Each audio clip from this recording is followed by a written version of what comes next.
us gentlemen go back a little ways here. Probably, I think you and I met probably one of the first Nuts and Bolts conferences back in 2016, and you were already sort of killing it out in Detroit, and have only done better and better since then, and pardon the knock on Detroit. Hey, that was a great conference. I got some photos in the slide deck. So. Oh my gosh. So we have the Michigan lineup here. These are both the Michigan folks here. So we got Brighton, Michigan and Detroit, Michigan. And I'm sure there's going to be some digs in here. So just a little backstory. Chad and I went to medical school together. We've known each other for 28 years now. We were partners in gross anatomy. And sort of found our way back to DPC separately, and then met together back in Washington, D.C. many years later. And now he serves on the board of our DPC Action nonprofit. So, and our constant running joke here is I'm an Ohio State Buckeye and he's a Michigan Wolverine. So couldn't get the word out, could you? It was hard to say. So I'm just going to go ahead and turn it over and let them take it from here. Well, thank you, everybody. You know, it's so great to know someone from way back in med school, so you have so much blackmail material over them. It's really good. So unless he ponies up the dough, it's all coming out now. You know, I got to tell you honestly, personally, I absolutely love this conference. It's funny, I was talking to Lee beforehand that when you do DPC for a while, it kind of becomes your normal job, and sometimes you almost forget how really cool it is. But it's so great coming here and meeting everybody. You know, so many people last night, and that's where I met people like Michelle last year, and now she's a total rock star of the DPC movement, not just because she flips her hair like Lizzo, you know. But what it does make me realize is once you become a DPC doc, keep coming back. It re-energizes you to be here. But one thing I got from Jade's talk, which was fantastic, because I do understand now that I am a geriatric DPC doctor. So if I can get my bifocals to work here, I will try to do my presentation here momentarily. But, you know, so I started a while ago. I started in 2015. And what struck me is I had an insurance-based practice. I had been practicing in the state of Michigan for about 12 years. I had over 3,000 patients. I had what are called the golden handcuffs. I was actually making a good living. And I was about 40 years of age. Yes, I'm revealing my age here. But it was very hard with kids in school, mortgage, taxes, and everything else to abandon that golden practice and go into something else. But it kind of tells you how bad it's gotten in the insurance model that I was eager to leave it. But what happened is it was so broken. We were rushing, fast-paced. But what surprised me is that when I left that broken insurance model to go into DPC, is that people started to actually kind of verbally attack my motivations. They seemed to suggest that there was somehow, it was unethical or it was immoral to leave the insurance-based practice. And so that got me thinking at that time, is DPC actually ethical? Well, in the next 25 or 30 minutes or so, I hope to go through some of the most common complaints I had about DPC at that time and hopefully give you the arguments as to why these are unsubstantiated. So this was kind of alluded to in the first discussion, but one of the first things to establish is that DPC is not concierge. You will field these kind of questions almost on a daily basis, and it doesn't mean you have to fight all of them, but it's important for you to understand the distinction. So concierge actually preceded DPC to the market, and unfortunately it kind of poisoned the well. And the reason why is it's perceived, and maybe rightfully so, as kind of an elitist, exclusive model of medical care. So when people started hearing about DPC coming around, and there are some shared similarities, they started to conflate the two. And by doing so, they had a natural aversion to DPC. And some of the things that concierge actually did right, which we also share, is they recognized one of the problems in the insurance model is that practices can have, as mine had, 2,500, 3,000, 3,500 patients, whatever, far too many patients for a doctor to realistically provide good care for. So they figured out a way to get it to a smaller, more manageable number of patients where you can offer 30-minute or 1-hour visits. You can offer same-day accessibility. You can provide quality care. Because you're afforded the time, you can take better care of your patients. You can practice up to the extent of your licensure, and you don't have to make as many downstream referrals to specialists, so you actually decrease the cost of the system. And they also have a form of a periodic payment. But their periodic payment is really a retainer. So one of the problems with getting a smaller patient base when you have 3,000 patients and you whittle it down to maybe 500 is that how do you maintain your revenue stream? How do you maintain your income while taking care of fewer patients? Well, if you remain in the insurance model, as concierge does, they are insurance practices, they charge a retainer. They charge maybe $2,000 a year to each of those patients to make up for the lost revenue of having a smaller practice. Well, DPC actually accomplishes the same thing, but through a totally different mechanism. We don't charge more to our patients. We actually charge less to our patients, and the reason we've accomplished that is we've realized that we can cut our costs by simply not working with the insurance companies. In fact, it was so dramatic that when my practice switched from insurance to DPC, I cut my overhead costs by over 50%. So that means I could preserve a good quality of life, a good income stream for myself and my family, while actually providing great care at a lower cost to my patients. And because we're outside of the insurance model, we don't charge co-payments, we don't charge for visits, we don't have the issue with, under the deductible fees and things of that sort. And we also get out of what is called the conflicts of interest that the third parties, the insurances, intentionally inject into the insurance model. Now, people will say, what are you talking about? Well, how does the insurance inject that? Well, if you've ever heard of something called a high-tech utilization rating, this is an example of this. So this is a part of quality metrics. And when I mention quality metrics according to whom? According to the patient? No, according to the insurance companies when they're the ones measuring it. So the insurance companies will rate you, if you're an insurance company doctor, on how many, for example, MRIs you order. And they will pick an arbitrary number that they'll say, if you're a specialty X, you can only order so many MRIs above which we now deem you a bad doctor. Now, at no point do they establish why you're ordering those MRIs. They may be perfectly valid, indications for why you're ordering it. Their only measurement is that you ordered it. And if you order beyond a certain number, shame, bad doctor, bad quality, we are now going to post it on our website, so they're going to publicly defame you. And because you're a bad doctor and we link payment to quality metrics, you're going to get paid less. Not just for the person for whom you ordered the MRI, but for every single patient that you see.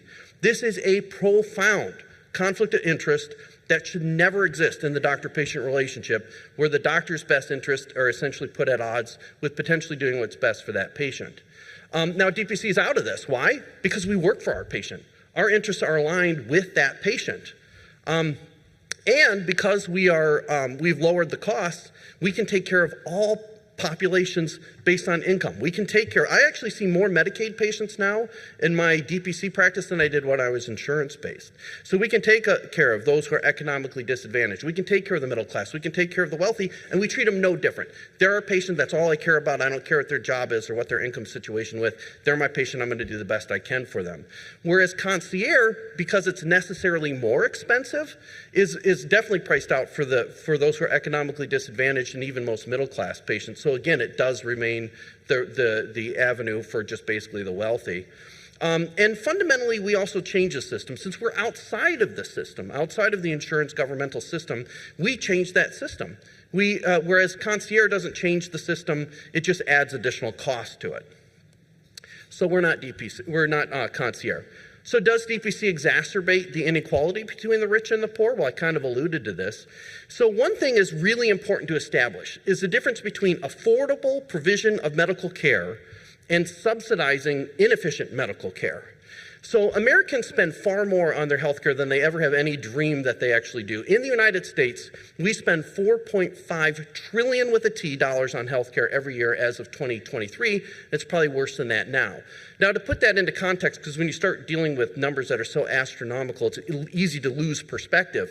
If American healthcare were a nation, it would be the third largest economy in the world. Our healthcare costs more than the entire economic output of the nation of Germany, more than the economic output of the nation of Japan, all of their industry, all of their services, and yes, even their health care. And in fact, that translates to an expense so high that it's equivalent to every single American, every man, woman, and child in our country getting single-level lumbar laminectomy spine surgery every single year at the Oklahoma Surgical Center, which is a little plug there for them. But I mean, that's absurd, right? I mean, we should never be spending that kind of money, even in years that you're healthy, and yet we're doing that year after year, and that's absolutely abominable.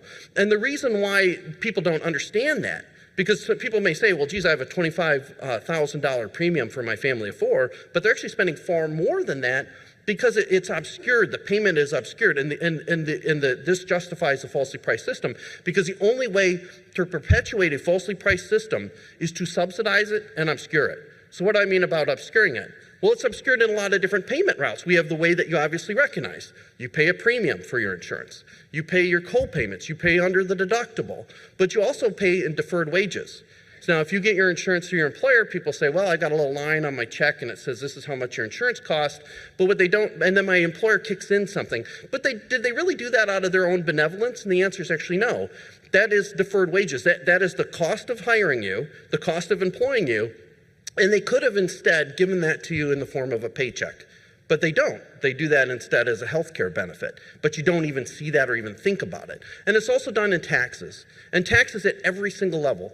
Healthcare is the top line item in the federal budget. It's one of the top in state budgets. It's the top in municipalities. And then, of course, we see the direct taxes, such as the Medicare tax. So in the aggregate, this system is woefully overpriced. And it's subsidized to the point that people are under the delusion that this incredibly expensive mispriced system could ever or actually is free. Now, DPC is totally different than that. We're totally transparent. Almost all of us have websites, and we are very transparent and clear with our pricing. So people know before they ever come to see us how much they're going to spend on their medical care, really over the course of a year in our office, because it's based on a membership model and not a use fee. So this is just a quick diagram explaining how money generally flows through our healthcare system.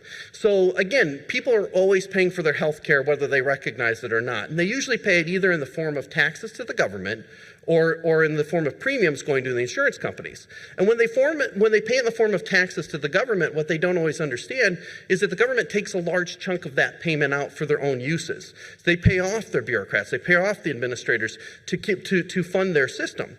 But when you've given them your money, not only did you lose some purchasing power, but you've also lost how it's going to be used. You no longer have a say in it. You've given them control over those dollars. So it's not going to necessarily go for what you want. It now is, they put stipulations on it. It goes for how they think it should be used. But what a lot of people don't know is that the government doesn't usually run their own insurance products. They turn around and subcontract that out to traditional insurance providers who then have their own army of middlemen, take more of that payment, so you're losing the purchasing power, and put more stipulations on that, how that money can be used before it ever goes to the doctor. Now, when that patient comes to see her doctor, that doctor, instead of fully focusing on her, is focusing on completing the documents to justify the payment to the insurance company, who has to further justify that payment to the government to keep this unseemly flow of money going. So what does direct primary care do? It gets rid of all of this waste, fraud, and corruption. And when you work right for your patient again, watch what happens to the doctor's head. It restores the focus onto the patient fully, because you're working for that patient. Your interests are aligned, they get full purchasing power, and we get rid of all the malincentives in the system. And now decision-making is not being made by bureaucrats and administrators, it's being made between that doctor and that patient, which is the most ethical location of that decision-making to occur. Now, some people will say, okay, what about the person who's truly so indigent that they can't afford their direct primary care provider? And understand, for my office, our lowest rate is $49 a month. Obviously, everybody, has their own pricing structure, but that's far less than most cell phone bills. There's nothing about this model that says that patient can't be helped by family, by friends, by charities, or yes, even in the government. But in this situation, instead of funding a malfunctioning, overpriced insurance company system, you're funding the person who actually needs the care, empowering them to achieve the care that they want to access. And also, for people who say that someone can't afford the direct primary care system minus subsidy, doesn't understand there's no way in hell this person could afford the insurance model of care minus subsidy. So this is kind of what it feels like, right, when you work in the third-party payer system. Unfortunately, I was like having PTSD listening to that first panel. They're saying all these relatable situations, and I'm like going back to it. I'm like, oh my gosh, I remember dreading driving into work and things of that sort too. Because it felt like this, I love this slide, because it felt like the 800-pound gorilla that was accompanying every doctor to every visit every day. And that gorilla's let in the room. Why? Because they're carrying the piggy bank that's full of the patient's money.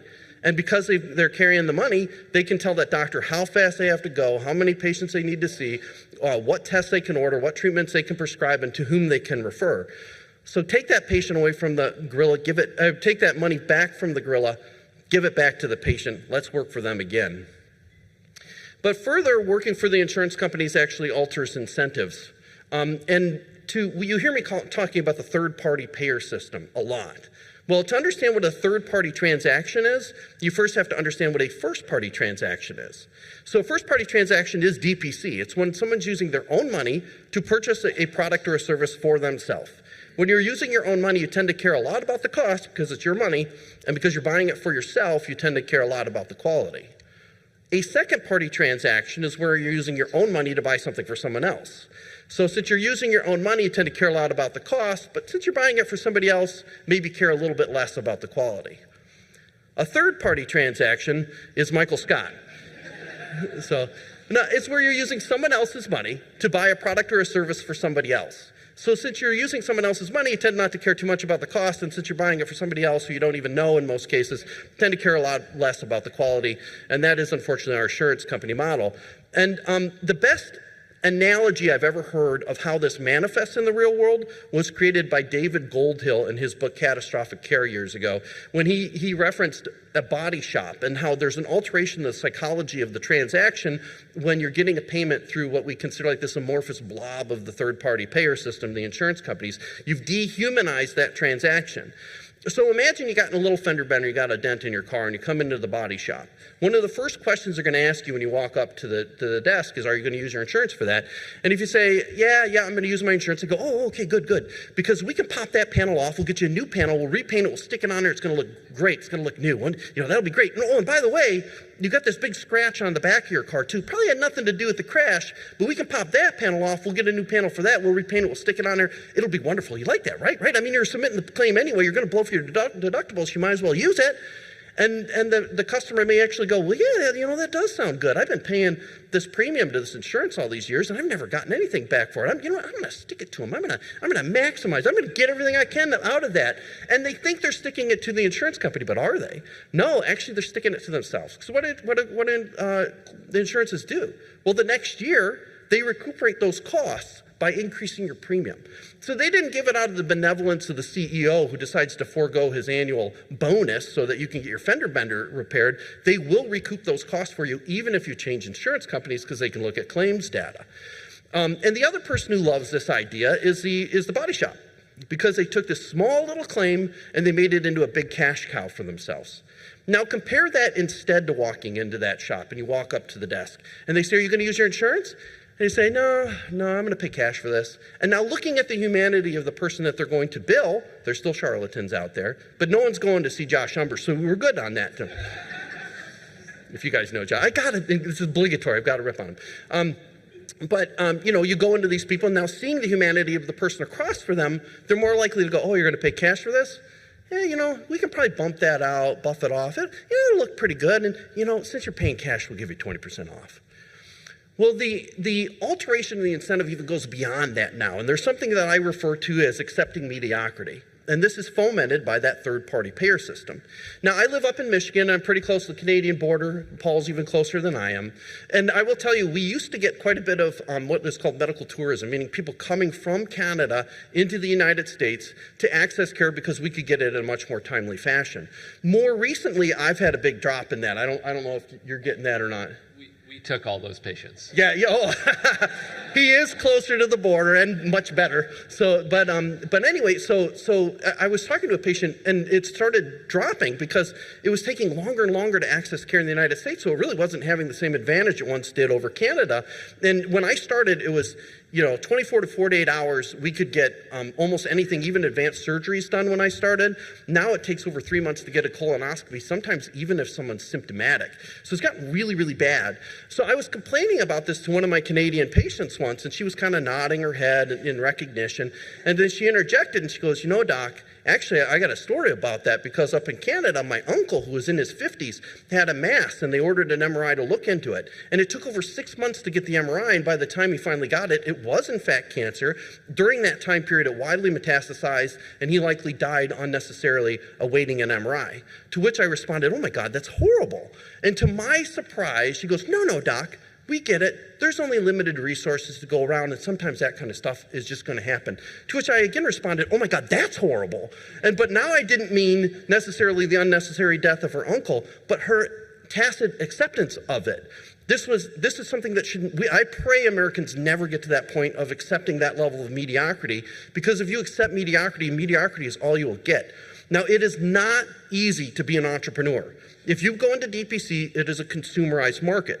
Those patients are paying you. You have to prove your worth to them. You have to show that there's a value, that you're giving them a service justifying whatever price point you decide to do. If you don't, you could go out of business. And that is a stress, right? That is a type of stress. But I would argue that's a stress. That's a good stress. It's a type of stress that gets you up in the morning, gets you to put your shoes on, gets you to respond to emails, explain disease states to patients, take better care of them, and again, innovate and incentivizes excellence. I would argue no great innovation has ever occurred in the United States or anywhere in the world from a place of comfort.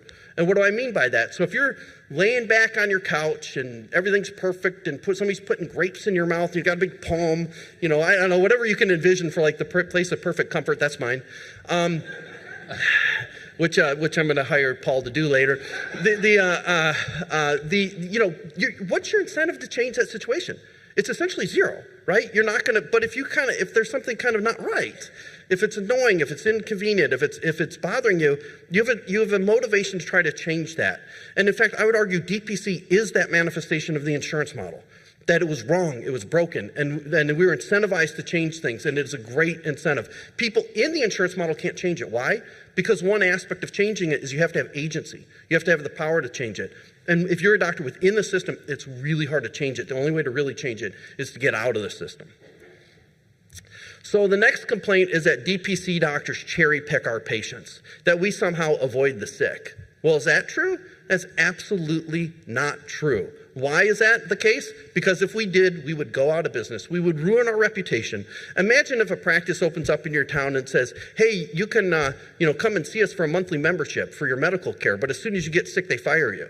Well, you're not going to go to that practice anymore. That practice is going to go out of business, and rightfully so. That practice deserves to go out of business. I would actually argue that the opposite is true. If anything, we skew to the sick. And why is that? Well, who's it easiest to explain a monthly membership unlimited care model of practice to? The young, healthy kid who's 20 years old and says, hey, doc, I only see you every 3 years. I mean, how easy of a sell is this? Oh, you only see me every 3 years? Well, you want to pay me every month? Well, they kind of look at you like, no, I don't want to pay you every month. Now, I would argue they still need DPC. They just don't understand that. Because when they say that they see you every 3 years, that's a historical context. That means to this point, they've only needed you every 3 years. But there's no telling that something could occur within the next several weeks that makes you need them every other week. And it is true that if somehow they could see the future accurately enough to know for certain that they did not need a doctor for 3 years, they do not need us. And not only do they not need us, but they don't need insurance. But would anybody go without buying insurance? Well, no, that's a foolhardy proposition because you actually can't know that. So we're not insurance, but I argue we are assurance. We are assurance that if you do get sick, you have a doctor that's high quality, accessible, and going to be there for you. And if you are there for your patients, you will be rewarded, you will be successful. We are in a wonderful occupation where good deeds actually can breed success. So you don't have to defraud anybody, try to oversell someone. If you're just a good person, a good doctor, quality doctor, you are going to be rewarded. So the question is, who actually cherry picks the patients? I'd argue the current system does. And how do I know that? The insurance system does. Watch their commercials. If you ever see an insurance company commercial, have you ever seen one where they go, hey, Blue Cross Blue Shield, we cover the most expensive rare chemotherapy, and we love dialysis patients. You never see that. Why not? Because if they advertise that way, that's who they're going to get. High cost, chemotherapy and dialysis patients. What instead they advertise is Blue Cross Blue Shield. We cover your mammogram. We cover your preventative visit. We'll cover birth control. We'll cover, your pap smear. And, is that all that meaningful to the dialysis patient who wants to make sure their dialysis is covered? No, that's meaningful to the healthy person who their interaction with the system is at preventative services because they're pretty healthy. So they're trying to draw in that healthy person. And further, if you have that policy and they were to become sick, they make it unpleasant for you. Not just the illness, that's bad enough. But now accessing care through the insurance is a pain in the butt. And this is very intentional. You've got to do prior authorizations. You've got to do referrals. You could get rejection letters for various treatment options they may tell you can only see certain doctors or go to certain hospitals. You know, they're not going to cover MD Anderson. MD Anderson's out of network. You got to get care from the 30-bed hospital down the street that only sees one cancer patient a year. Why? Because Anderson is out of network. And this is absolutely willful. And their hope is that next year, when you have your benefit election period and you're picking your insurance, you're going to go, oh my gosh, that was a pain. I got sick and that was terrible. And, you know, I'm going to stick it to them. I'm going elsewhere. I'm taking my care to a different company. That was a horrible experience. And you think you're sticking it to them, but they're like, oh, good, thank goodness, man, we got rid of that guy. He was a high utilizer. What, you know, he was drawing our coffers down. So they want you to move on. They're incentivized for you to actually not continue with care through them. But here's the more concerning part. Not only are the insurance companies disincentivized to see the sick, to take care of the sick, but so are the doctors in the insurance model. And again, this is through quality metrics. Quality metrics sounded like a great idea. You know, the theory is if you're a good doctor, objective markers of disease like hemoglobin A1C are going to be better in someone who sees a quality doctor from a theoretically low quality doctor. But we found that unfortunately this is much more dependent on the patients you see perhaps than the quality of the doctor. So if you are an awesome doctor, but you're working in a poor area and where income is hard to come by, they may not have the ability to come see doctors as much. They may not have the ability to afford the medications and the follow-up testing. They may live too close to a highway and have bad air quality and have more asthma. There's a million factors beyond the doctor that could adversely affect their objective markers of disease. Whereas you could have, so you have an excellent doctor in maybe like a city like Paul, and you can have a very mediocre doctor who lives in a very well-off area. Let's call him Josh Humber. And what you can see is you can have the great doctor busting his tail, you know, and yet the insurance company says, you're busting your tail, you're doing a great job theoretically, but the insurance company says, no, again, shame, bad doctor, bad quality metrics. We're going to publicly defame you on our website and we're going to cut your pay. Whereas the doctor who's working in the well-off area, all of their patients may have a personal trainer, may have access and ability to afford healthy foods, may not live close to a highway, may be able to do the follow-up testing and visits that other person can't do. So now that doctor, you know, is sitting back, relaxed, working half as hard. The insurance company is, oh, you're wonderful. Look at all these quality metrics. And what does this do for the incentive? So now this doctor who's working with the poor and the unhealthy, who actually need that doctor, you know, that's our calling as doctors, is to care for the ill. But that doctor is now being told that they're terrible, and they may just get fed up with it. They may go, you know what, I'm sick of this. I'm getting paid less. I'm being told I stink. I'm going to go out and work in the suburb too. I'm going to take care of those wealthy patients and be told I'm great. So again, it's a terrible mal-incentive.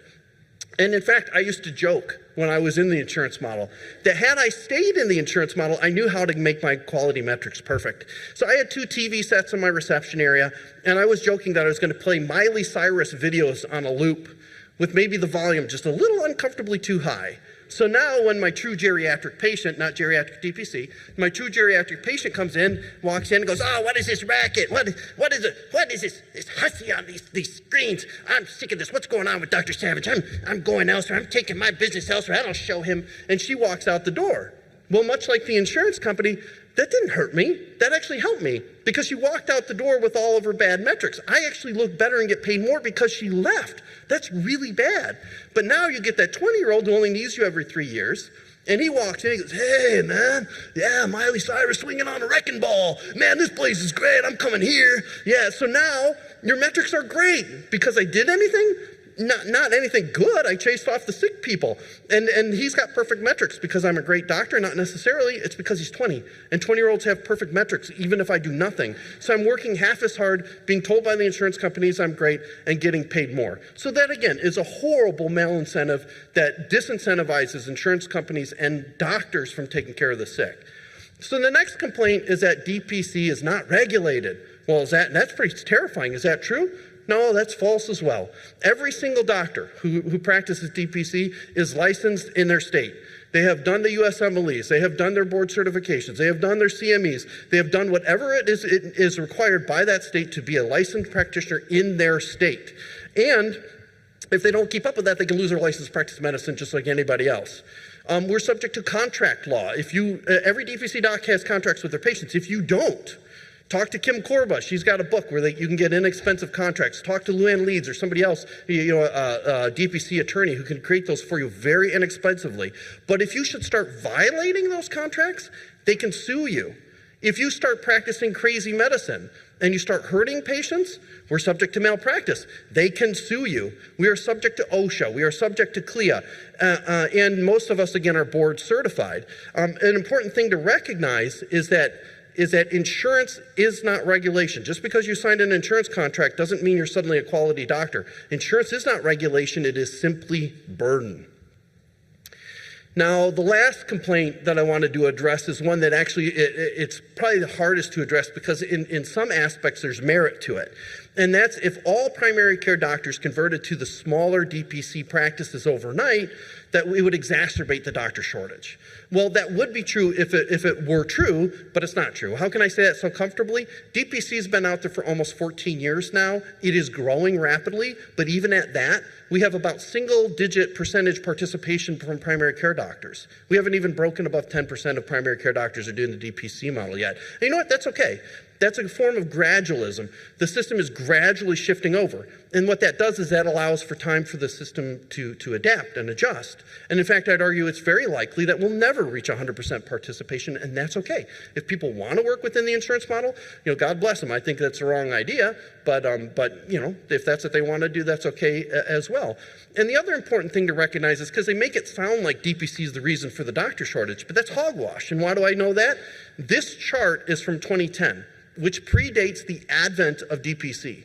And in this chart, they recognize that the doctor shortage existed at that time. And what they predict here is that it's going to get a lot worse. In fact, they predicted that by 2025, there would be a profound doctor shortage. Here we are, 2024, and we are in fact experiencing just that. But I'd argue it's actually worse than they even predicted. Why?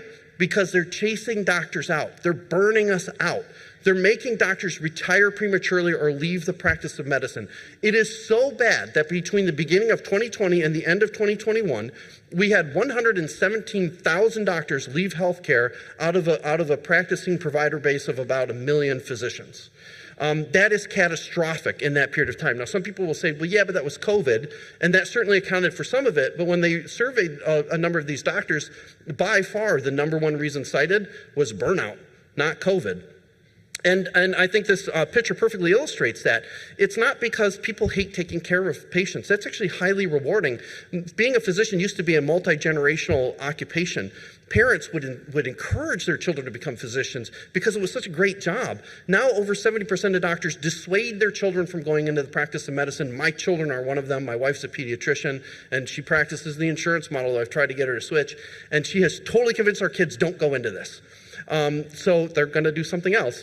And the demands, the non-clinical demands are so substantial on doctors that many of us spend more time on those non-clinical activities, charting, documenting, metric chasing, etc., than we do actually on provider care. And the University of Chicago, actually this quotation on the bottom is from the University of Chicago, which citing a study said primary care doctors would need more than 24 hours in a day to provide all the recommended medical care. And why is this? So this is a chart, again, a graph that actually predates the advent of DPC. So this goes from about 1970 to 2010. And what this illustrates, on the bottom, the brown, is the supply of doctors in the United States. And as you can see, there's a gradual upslope. There are increasing number of doctors in the United States. But the yellow is the bureaucratic administrative burden in our healthcare system. There has been, in the last decades, a veritable explosion of bureaucratic waste and abuse within our healthcare system. And if you see the black line, that's per capita spending on healthcare. That's how much we all spend on medical care. And as you can see, it closely tracks with the explosion of the administrative state within the field of medicine. So you know what that means? You are not the reason healthcare is expensive. They are. And actually, it's not surprising, too, that some of the most vociferous opposition to our efficient model of medical care comes from people whose jobs are within this yellow here. These non-clinical people, they're not nurses, they're not doctors, they're not care technicians, rad techs, anything. These are pure administrators. And the reason they are so opposed to direct primary care and our streamlined model is because they're terrified by the fact that we've learned that we don't need them anymore.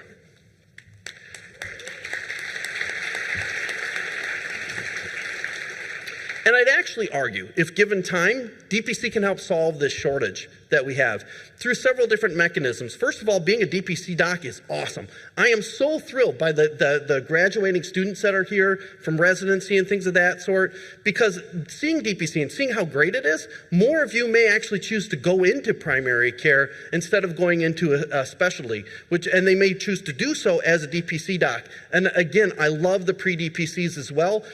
You better start eating well, otherwise you may go on to full DPC. That's all I got to tell you if you're pre-DPC. Sorry, really bad. But further, I mentioned the retiring physicians, right? So DPC is great. It's a wonderful thing. The average physician in the United States is over 50 years of age. And many of them are getting to a financial state of their life where they could retire if they want to. Well, some of those now, seeing how much fun we're having in DPC, may go, you know what, I'm gonna forestall it. I'm gonna go another 5 or 10 years in my medical practice, but maybe I'll do it in DPC. And I'll tell you, if you extend the work life of physicians by 5 or 10 years, you have drastically altered the shortage of doctors in the United States. And more so because we are able to practice, we're afforded the time to deal with complex patients and provide them great care, and we're incentivized not to refer unnecessarily downstream. There is less need for specialists in this model, many of whom are internal medicine or family practice trained and retain board certification in those specialties, so they're primary care certified. Some of them now seeing less need for their specialty and seeing how much fun we're having in DPC may go, maybe I'll dip my toe in that water and start, doing some primary care as well, helping to solve the shortage. And if we do this, we'll help to resolve the misallocation of physicians that exists in the United States. In the US, 70% of physicians are specialists, 30% are primary care. The rest of the world is the inverse of this. They have 70% primary care, 30% specialists, and we'll help to actually correct that misallocation. So in conclusion, is DPC ethical? Absolutely. It's affordable, budgetable, predictable, high-quality medical care that aligns the interests with your doctor and restores the doctor-patient relationship. So it brings up the final and most important real question. Is the insurance model of medical care ethical? And I think you guys know my answer to that. Thank you very much.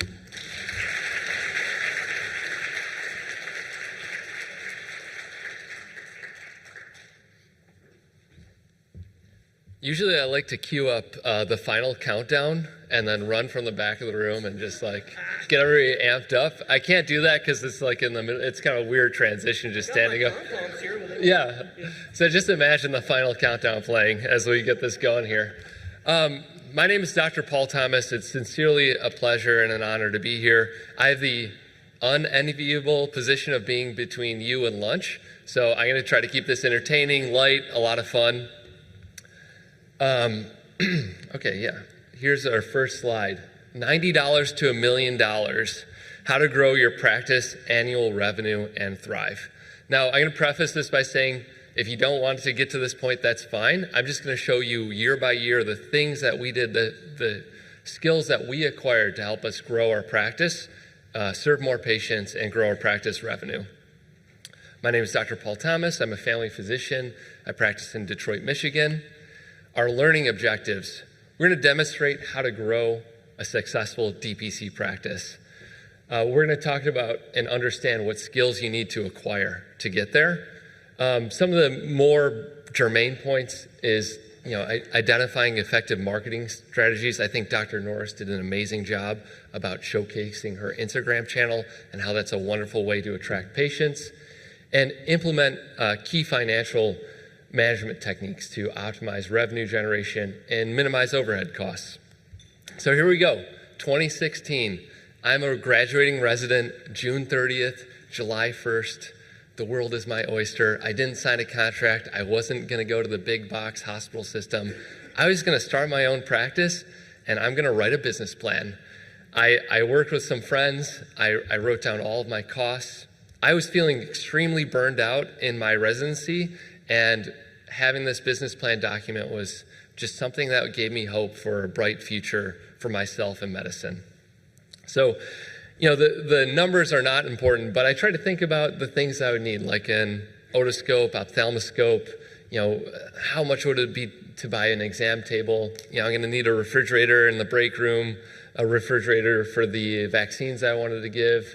Maybe I could buy a pill counter, an EKG machine. In March of 2016, I went to Josh Umber's office in Wichita, and I went over to Clint Flanagan's office in Boulder, Colorado, and Josh had this amazing pill counter, and I was like, I know I'll have made it when I can buy that pill counter. Business cards, etc. And I tried to think about what my monthly costs would be. So my rent, my EHR, my receptionist, lawyer, accountant, supplies, housekeeping, malpractice insurance, etc. That was all my budget.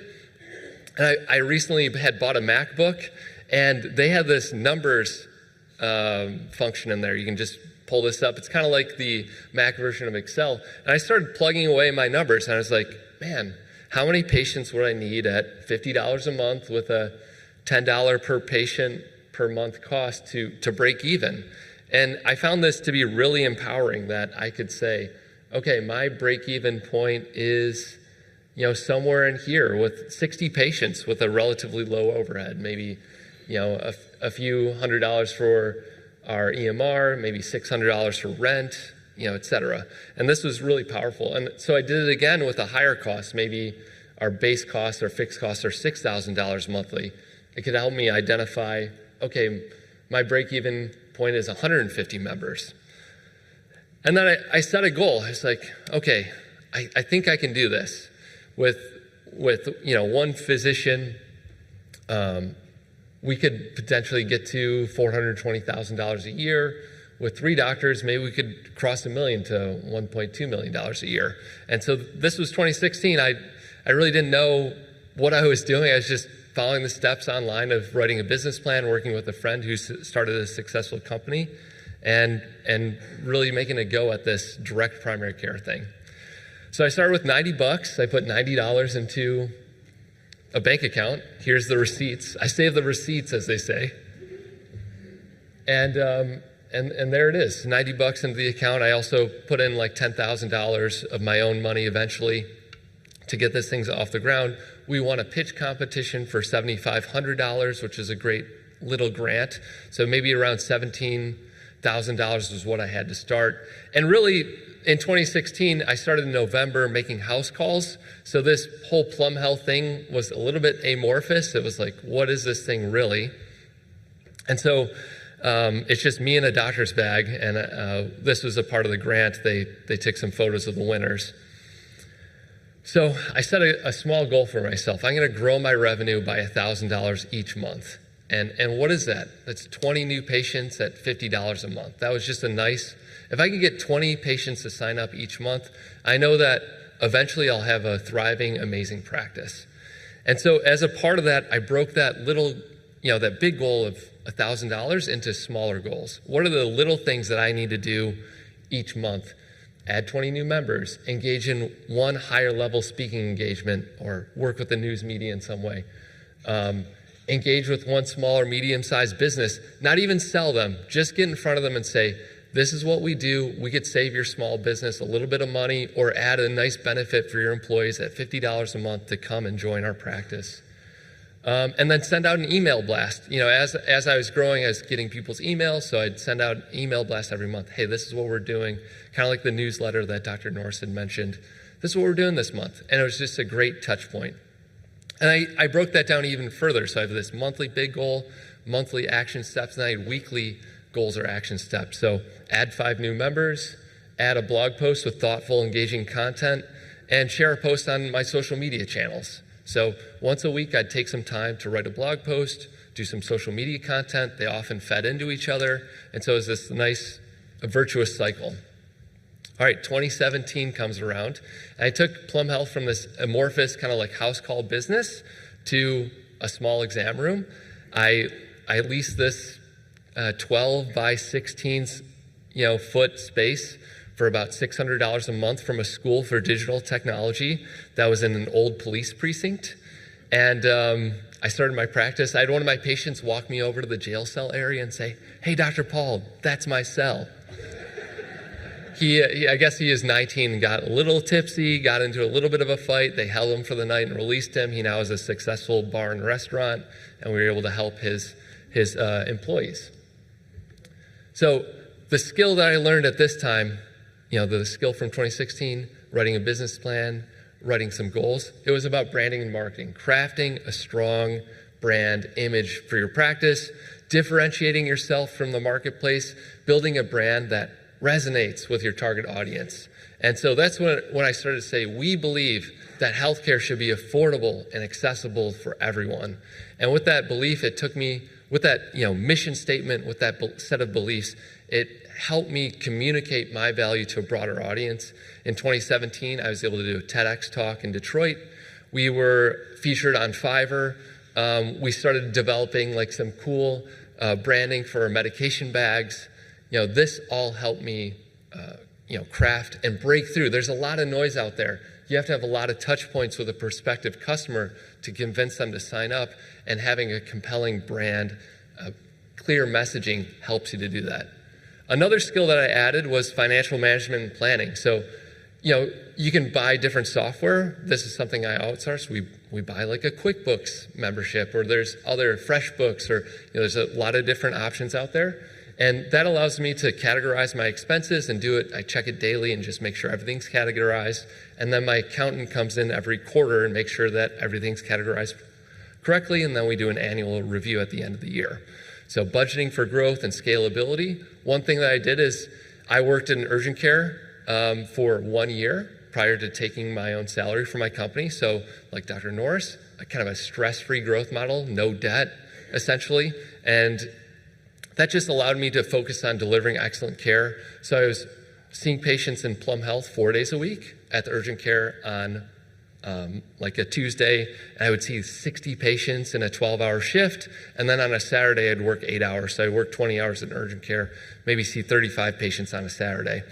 And once I hit that break-even point, I could break away from that urgent care contract and just focus and be all in on Plum Health. So one of my strategies was like pay myself $1,000 less than the money that I bring in. So, and I really didn't start paying myself until the end of 2017, 2018.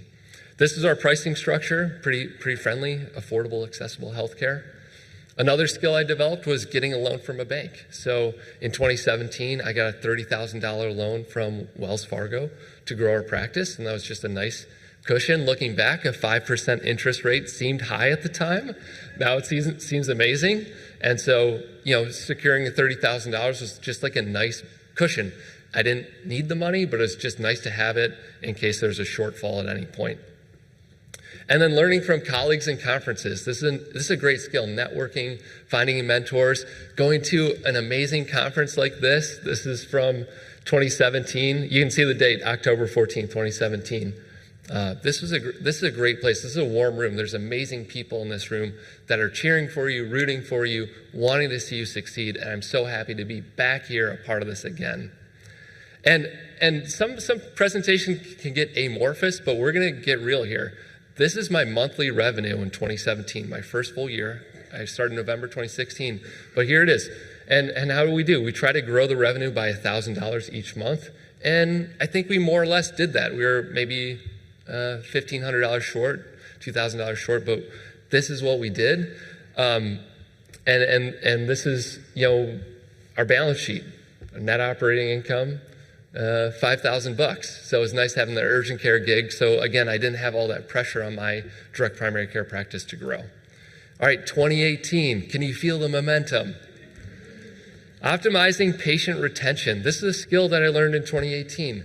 What do we need to do to keep our patients happy? Creating a positive patient experience. At the end of my visits, I say, I always want to make sure that you've had a great experience at our office. And then you leave a space. It gives people the chance to say, hey, I actually had a great experience with your medical assistant. Then you can go give your medical assistant positive feedback. You did an amazing blood draw today, and our patient said so in the room. Thank you so much. And it helps people feel good about being in your organization. Or, hey, somebody was rude to me on the phone. Oh, you called at a really high volume time. We'll talk to the staff about that. If you send me an email or a text, you won't even have to work with them. You can just send it directly to me. You can do course correction like that and make sure people feel good. And then I always want to make sure that I've answered all of your questions today is my second question to end a visit. And that allows them to ask any medical questions or other questions or billing questions. And that really helps your patient satisfaction. You can do a loyalty program. Some doctors do this really well. maybe like discounted membership for referring a member, managing patient feedback and adapting based on their needs. We kind of covered that. Just like Dr. Norris, Google reviews are super helpful, right? So that's something I really focused on in 2018. How can we have as many 5-star reviews as possible? And so I would text them a link. I have hashtag review as a dot phrase in my phone, a macro in my phone, so I can text somebody hashtag review, and it says, love what we do, leave a review. And it links to our plumhealthdpc.com/review, and they can choose Yelp, Google, Yellow Pages, whatever, and leave a review. So that helped us to grow our reviews. Another skill I learned in 2018 was how to engage with the media. And so I learned how to craft like a letter to an editor or like a press release, and that can help to get you in front of media folks and talking about what you do. We're in a local business journal, primary care docs in city, neighborhoods in short supply. So as Chad alluded to, we're in a health professional shortage area, HPSA, federal designation. There's not enough primary care doctors, and doctors choose to locate in the suburbs of Detroit, but not in Detroit. There's only about 100 doctors in all of Detroit for 600,000 people. So that's 6,000 doctors, 6,000 patients for every one primary care doctor. If you go over to Ann Arbor, west of Detroit, where the Wolverines are playing, one primary care doctor for every 600 residents. And if you go north of 8 Mile into Oakland County, one of the wealthiest communities in America, one primary care doctor for every 600 residents. So it's a 10x disparity. And people don't go to Detroit, doctors don't go to Detroit because the perverse incentives with health insurance. If you take too many Medicaid patients, you don't get paid enough. So being in the city, we wanted to leverage storytelling about serving people in Detroit, making healthcare affordable and accessible for everyone. We did a lot of blogs. We did a lot of podcasts, local podcaster, health and fitness podcaster. We wrote a press release to Devin Skillian, Channel 4 News, local NBC affiliate. We got to talk with their medical correspondent, Dr. Frank McGeorge, etc. The other thing that you can do that I don't want you to neglect is leveraging unique funding sources. There's different grant programs, there's different pitch competitions, there's different small business accelerator programs. We tapped into some of those in Detroit. This was Quicken Loans Detroit Demo Day. We got to pitch in front of 3,000 people and 3 celebrity judges. We won $50,000 in 2018, and that helped us to grow our practice by building out a larger office, getting out of the old police precinct and into our own community-facing space. Also, we got a surprising award, 2018. I was named Entrepreneur of the Year, which is a really cool, unexpected thing. But again, that's it becomes this virtuous cycle of doing great work, serving people, storytelling about it, and then growing your practice. So here it is, the 2018 monthly revenue.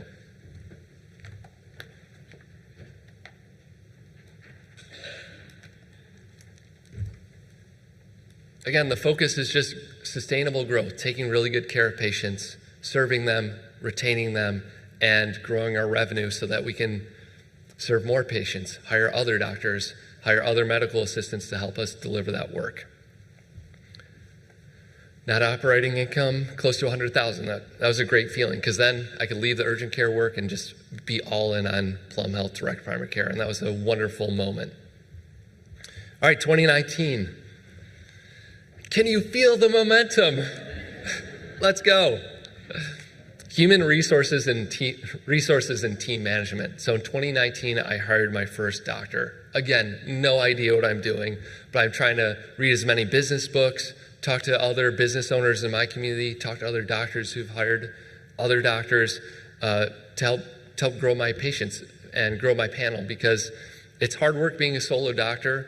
It's nice to have coverage when you're out. It's nice to have a colleague that's in it with you in the trenches, seeing patients. They become a sounding board. They can help you manage your patients. Maybe they have a field of expertise that's adjacent to yours that they can help you with.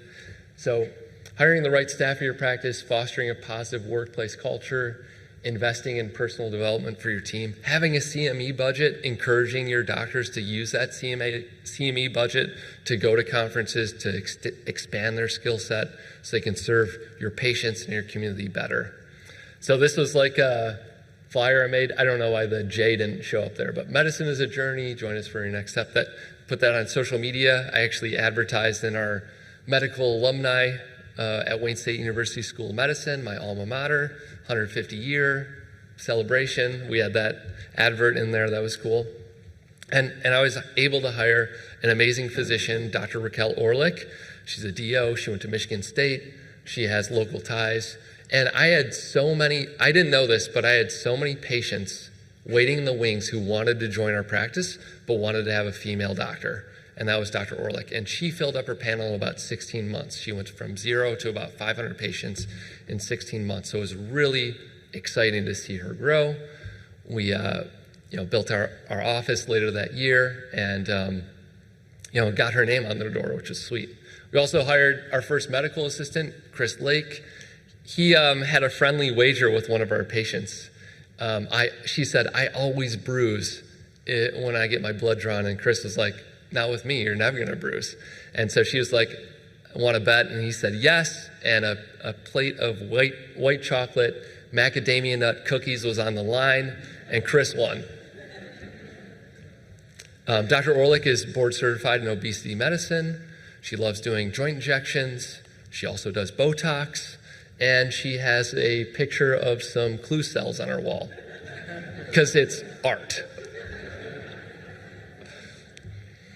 Another skill that we had was building out a larger office. So putting together a funding plan, hiring an architect, hiring a general contractor, generating buzz and excitement. So again, I've never done this before. So again, reading, learning, talking to other doctors, getting 3 bids for a contractor, getting funding. We got another $50,000 bank loan to help us bridge the gap. It was a $200,000 build out, essentially.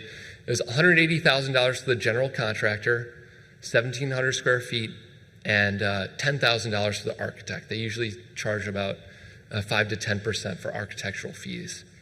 So, I had this dream of growing our practice into a beautiful space. We hired the general contractor. We had the architect on site with our plans.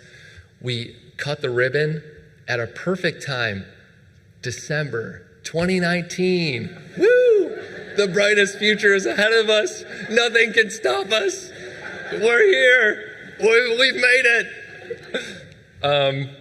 So this is us cutting the ribbon. I love this photo because my mom is ugly crying behind me. That's my dad, no resemblance. Dr. Orlick, my wife Amanda, who's amazing, Chris Lake, our medical assistant, my brother Chris, the mayor, and Mike Duggan, and then Pierre Batten from the DEGC, Detroit Economic Growth Corporation. If you're having a ribbon cutting, call the city. They probably have an economic growth corporation. They probably have a ribbon. They probably have big scissors. They probably have a media contact. They'll do the work for you. You just have to tell them, hey, we're opening. And here we are. Unstoppable, 2019, let's go.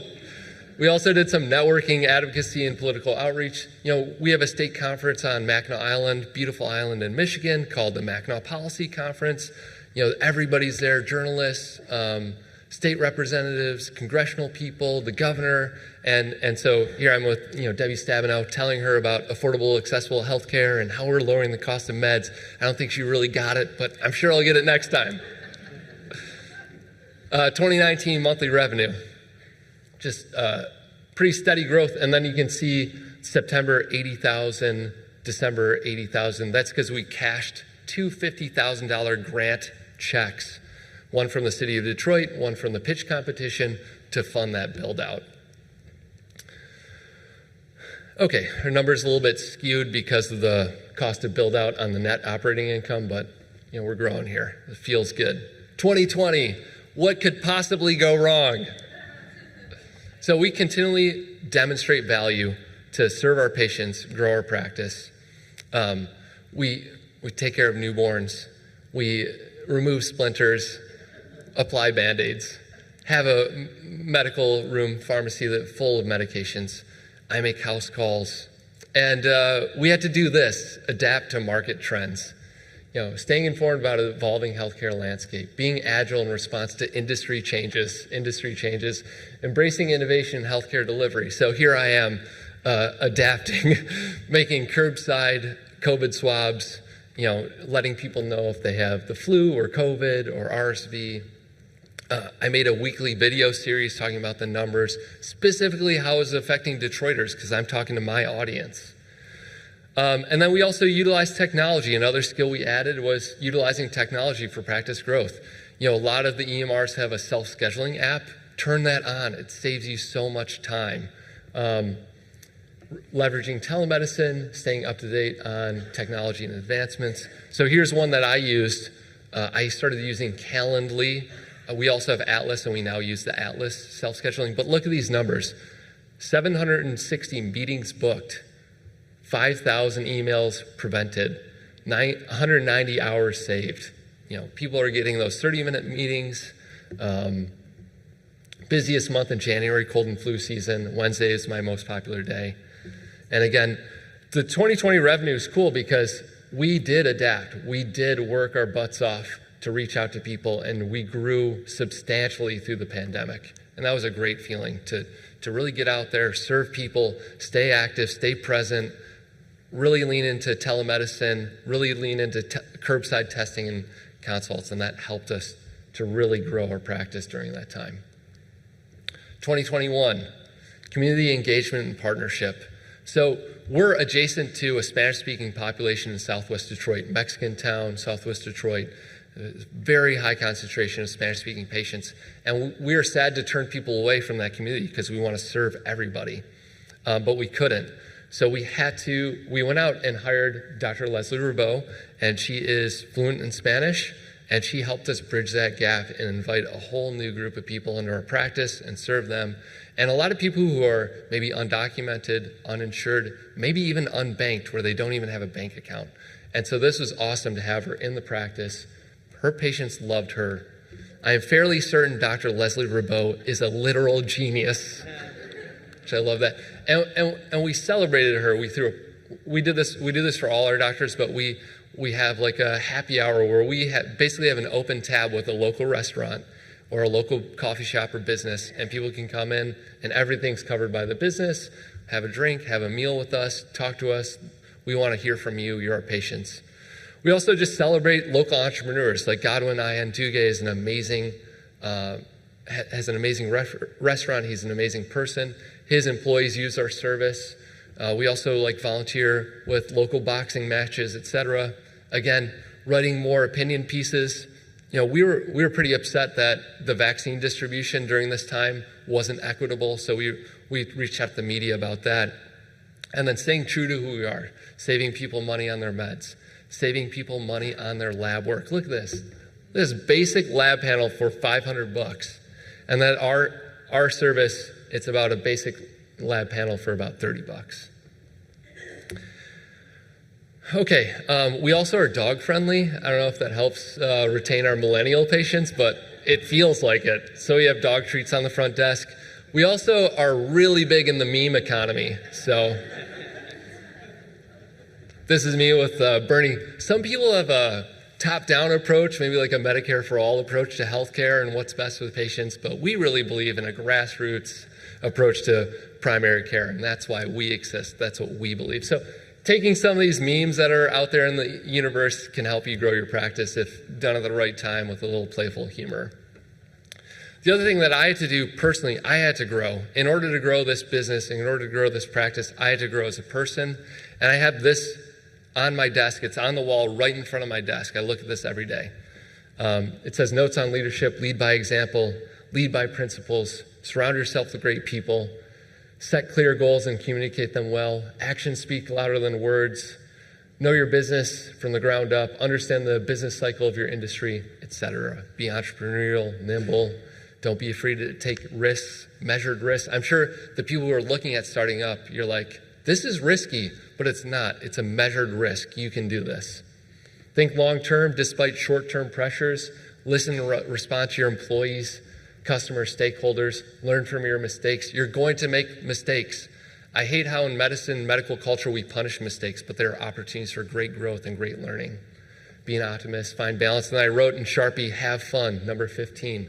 Have fun in this model. 2021 monthly revenue. So the goal is to get to $1 million. Quick math, that is how much a month? I know this number because I live this number. 83,333.333, something like that. It's $83,000 essentially. So that was our target. Can we get there? Can we get there? 2022, relentlessly promote your business. We believe this model. We love this model. We know how doctors are better able to serve their patients. We know that patients get better care.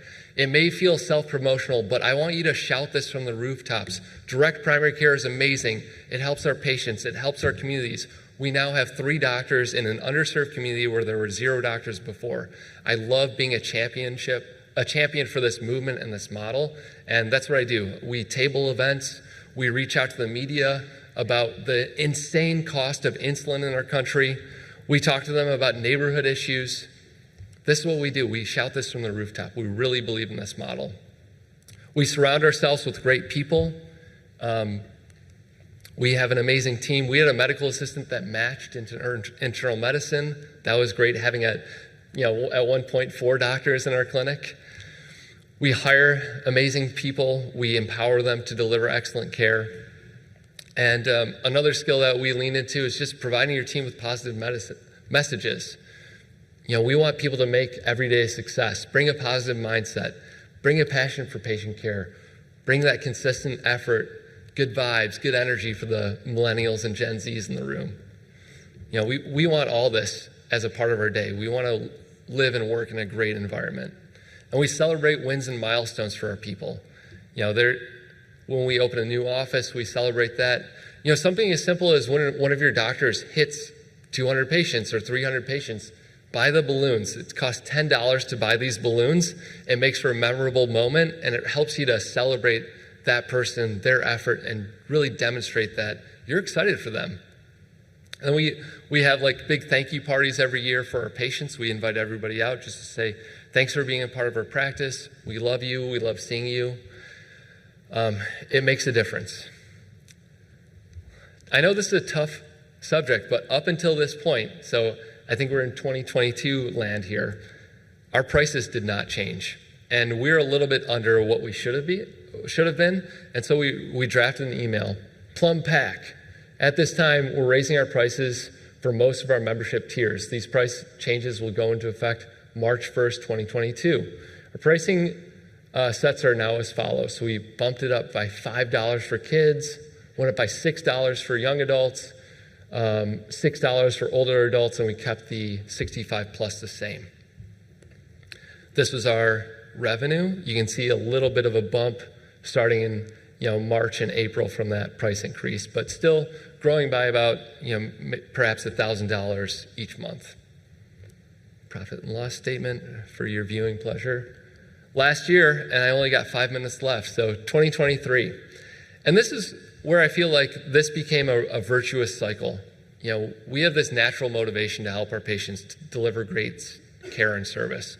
You have this doable effort. This is within your wheelhouse. Spending time with my patients, holding their hands, talking them through a new diagnosis, helping them get affordable medications from our pharmacy, helping them understand the disease process.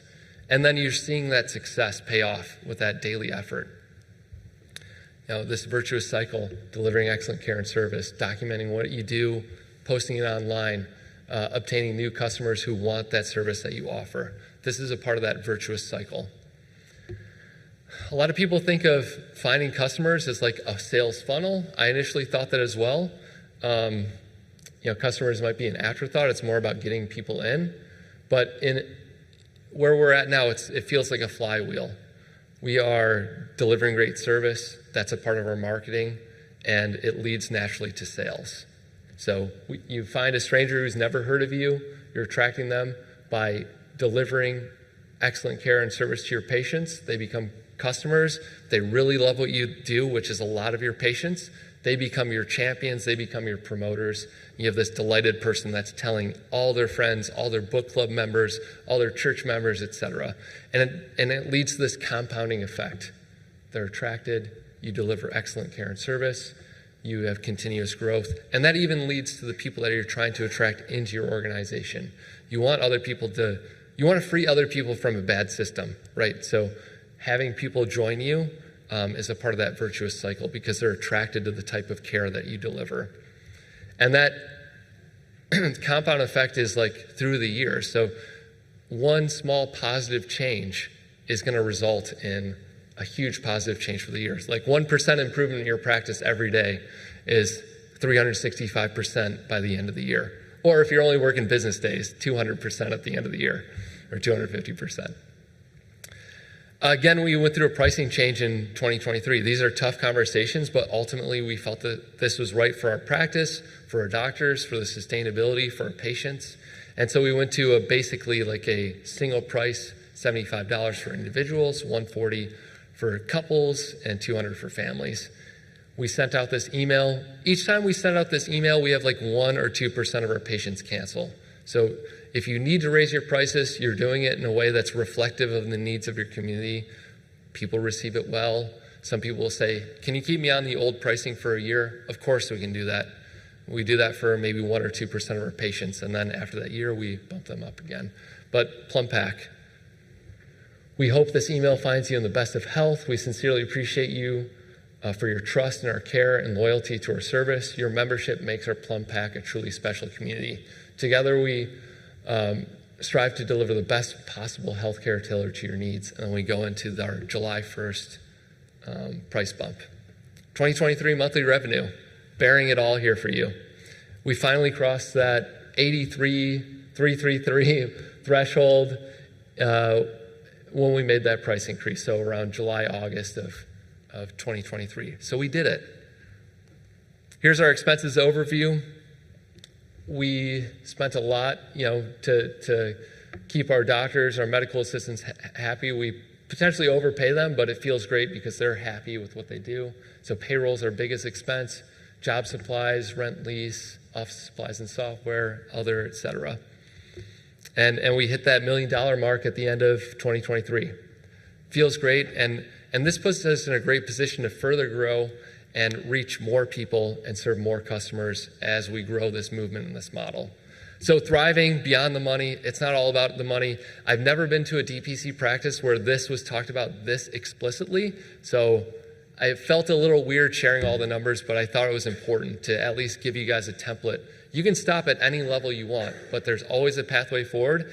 And consider this, it was 86 months from getting to $0 to getting to that $1 million mark, which is $83,000 in a month. So, that's about $1,000 a month. So we were on track.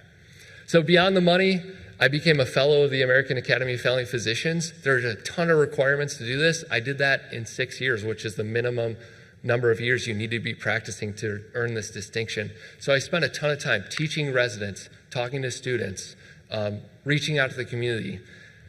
I have people who make me chili, vegan chili, which is delicious. So my patients really love our practice. They bring us fruits and vegetables from their community gardens. I got to speak to high school students about pathways forward to move them from an urban area and show them the pathways to making a great future in medicine. I also get to volunteer, clean up our beautiful parks in Detroit. This is me with some of our patients, some of our members, some community people, with my son cleaning up the beautiful Belle Isle Park. And then ultimately I get to spend a ton of time with my family, which means the world to me. And I still love practicing medicine. I love talking with patients. I love helping them. I love doing complicated suturing. And I love removing Legos from my patients' ears. It's not about the destination. It is about the journey, the perseverance, the doctors we help, the patients we empower, the community we serve, and the skills we acquire. Thank you so much for your time. It's been an absolute pleasure.